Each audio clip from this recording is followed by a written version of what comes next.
Aujourd'hui, je vais vous parler de l'arnaque aux faux souvenirs induits. Le principe, faire croire à une personne fragile que sa souffrance vient d'un traumatisme qu'elle n'a en réalité jamais vécu. Marie-Catherine, 44 ans, est kinésithérapeute. Elle est jugée depuis le 20 février à Paris pour abus de faiblesse sur 6 patientes. Dans son cabinet, elle recevait des femmes trentenaires, issues de milieux privilégiés. L'une d'entre elles raconte. Elle m'a dit des choses assez crues, que j'étais une menteuse, pourrie de l'intérieur, que mon père avait sans doute abusé de moi, que j'avais eu une relation incestueuse avec mon frère.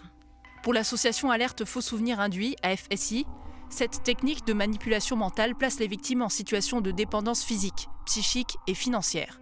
Au fil des séances, je me suis coupée de toute ma famille, de tous mes amis. Elle m'a fait comprendre qu'elle était la seule à pouvoir me sauver. Chaque séance coûte 100 € en espèces. Mais ce n'est pas tout. Une victime va jusqu'à lui donner 800 000 € en un an.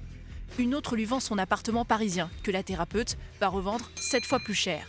Marie-Catherine aurait dit qu'il fallait donner cet argent malsain, pour le purifier et le libérer des ondes. Si l'escroquerie est avérée, cette femme risque 3 ans de prison. Ça paraît fou, mais pourquoi ça marche ? Parce que la mémoire enfantine est malléable et imprécise. Et parce que la personne qui se confie traverse une mauvaise passe, et qu'elle est déjà vulnérable au moment de consulter. Le syndrome des faux souvenirs est apparu pour la première fois aux États-Unis dans les années 80. Des adultes qui n'avaient aucun souvenir de traumatisme finissent par accuser leurs parents d'inceste après avoir suivi une TMR, thérapie dite de la mémoire retrouvée.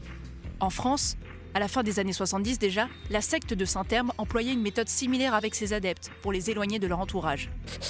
Pour Florian Ferreri, psychiatre, le travail sur la mémoire est classique en thérapie. Mais quand il y a des affirmations forcées, quelque chose de très intrusif, où on va suggérer fortement à la personne que certains événements se sont passés et qu'elle doit avoir oublié, là, il faut avoir une petite vigilance par rapport à ça. Une thérapie menée par un professionnel bien intentionné fait du bien, dans la plupart des cas. Alors, pas la peine de voir le mal partout. Il faut juste rester vigilant.